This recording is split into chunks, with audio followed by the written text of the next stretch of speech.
आज का video based है रस एवं छंद पे। रस को काव्य की आत्मा कहा जाता है। इसके 4 तत्व होते हैं: स्थायी भाव, विभाव, अनुभाव, संचारी भाव। स्थायी भाव प्रधान होता है। काव्य में ये भाव शुरू से अंत तक होता है। इसकी कुल संख्या 9 है। फिर बाद में 2 और आए, वात्सल्य और भक्ति। तो इसको मैंने एक दोहे के माध्यम से कवर किया है, रस और उनके स्थायी भाव। तो उत्साह में वीर सूरदास के वात्सल्य व देवरति की भक्ति को बताता है। क्रोध रौद्र है, भय है भयानक, निर्वेद शांत है, शोक करुण रस। हास हास्य में रति ही श्रृंगारा, विस्मय अद्भुत, जुग विभत सारा। देखिए, रौद्र रस का स्थायी भाव क्रोध, भयानक का भय, शांत का निर्वेद, करुण रस का शोक, हास्य रस का हास, श्रृंगार रस का रति या प्रेम भी बोलते हैं, अद्भुत रस का विस्मय, आश्चर्य, विभत्स रस का जुगुप्सा या घृणा।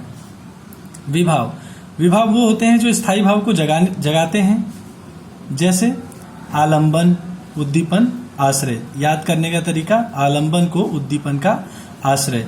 आलंबन वो होता है जिसके कारण ये भाव उत्पन्न होते हैं, स्थायी भाव। उद्दीपन जिसके कारण ये तीव्र होते हैं, और आश्रय जिनमें स्थायी भाव आश्रय लेते हैं, जैसे नायक नायिका, और आश्रय में भी नायक नायिका आएगा। अनुभाव मन के भाव को उत्पन्न करने वाली शारीरिक चेष्टाओं को कहते हैं। कायिक जानबूझकर की गई। 2 अनुभाव होते हैं, कायिक और सात्विक। जैसे आंख मारना, सीटी बजाना। सात्विक अपने आप होने वाली भावनाएं, जैसे कांपना, तेज सांस लेना। इनकी संख्या 8 होती है। संचारी भाव मन में थोड़े समय के लिए आए और स्थायी भाव की पुष्टि करके गायब हो जाए, जैसे चिंता, शंका, गर्व, आलस्य। इनकी कुल संख्या 33 है। अब ये तो हो गए हमारे रस। नेक्स्ट है छंद। छंद छद से बना है। छद का मतलब होता है खुश करना। दूसरा नाम इसका पिंगल है, और इसका पहला उल्लेख मिलता है ऋग्वेद में। छंद के 6 अभेद होते हैं: वर्ण, मात्रा, यति, गति, चरण, तुक। वर्ण क्या होता है? व्यंजन में छुपे स्वरों को ही छंद का वर्ण कहते हैं। लघु, अ, ई, छोटा उ, आधा, कोई सा भी आधा मात्रा, री, ए और चंद्रबिंदी, इसको एक पढ़ते हैं। गुरु, आ, बड़ी ई, बड़ा उ, ए, ओ, औ, अम, अह, इसको गुरु, इसको 2 पढ़ते हैं। मात्रा स्वरों की मात्राओं को ही छंद की मात्रा कहते हैं। गिनते समय लघु को 1 मात्रा गिनते हैं, गुरु को 2 मात्रा गिनते हैं। यति छंद को पढ़ते समय जहां हम रुकते हैं उसको हम यति बोलते हैं। गति छंद को पढ़ते समय लय ही गति है, हमारी जो लय बनती है वो गति कहलाती है। चरण या पद छंद के चौथाई भाग को कम से कम 4, जिनको एक या अलग अलग पंक्ति में लिखते हैं, उन्हें पद कहा जाता है। तुक छंद के अंत में सुनने में एक जैसे लगने वाले वर्णों की व्यवस्था को तुक कहा जाता है, जैसे सहारा, किनारा। अब गण क्या होता है? 3-3 वर्णों का जो समूह होता है उसे गण कहते हैं, और इस गण से ही हम वार्णिक छंद की पहचान करते हैं। ये 8 हैं। इनको यमाता राजभंसा के तौर पे याद किया जाता है, जैसे अलावा, आजादी, आकाश, कामिनी, निशांत, भारत, चरण, कमल। ये उदाहरण हैं। तो यह गण कैसे बना? 1 लघु, 2 गुरु, ऐसे ही ये सब हैं। इनको याद करने का तरीका मैंने बनाया है। मन, म और न दोनों में लघु और गुरु विपरीत हैं। मन, सत, स और त दोनों में लघु गुरु विपरीत हैं। भय में भी दोनों विपरीत हैं, और रज में भी दोनों विपरीत है। तो इसको याद करेंगे। मन का सत्य भय से रज है। एग्जाम्पल देख लेते हैं, इसमें सबको हम समझ लेंगे। मुरली वाले मोहना, मुरली न बजाए, तेरो मुरली मन हरो, घर आंगन न सुहाए। बजाए और सुहाए ये हो गए हमारे तुक। जहाँ पे हम रुके ये हमारी यति। 3 वर्णों का मेल गण, और ये पूरा एक चरण।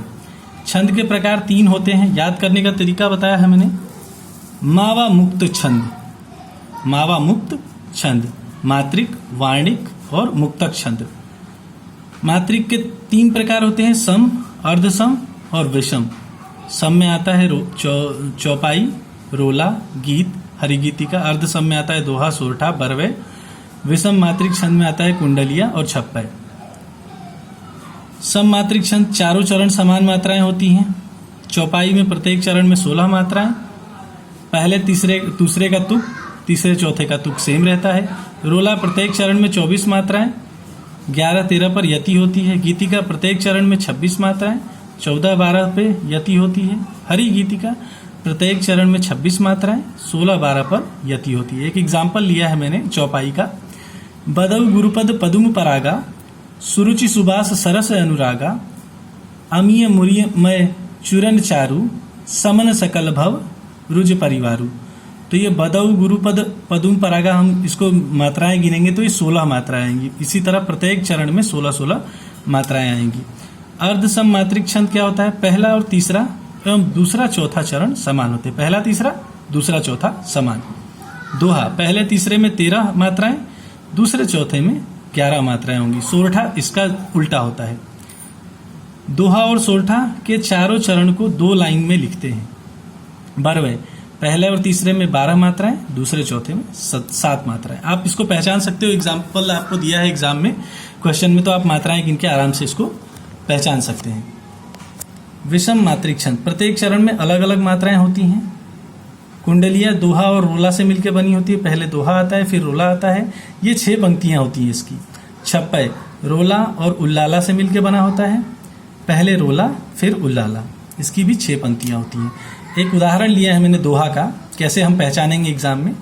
जाति न पूछो साधु की, पूछ लीजिए ज्ञान, मोल करो तलवार का, पड़ा रहन दो म्यान। हमने मात्राएं गिनी तो पहले और तीसरे में 13 मात्राएं आई, चौथे दूसरे में 11 मात्राएं आई, तो हम पहचान गए कि ये दोहा है। अगर ये सोरठा होता तो इसका उल्टा होता। तो कैसी लगी आज की मेरी वीडियो, कमेंट करके बताइए। अच्छी लगी हो तो चैनल को लाइक कर दीजिए, सब्सक्राइब कर लीजिए।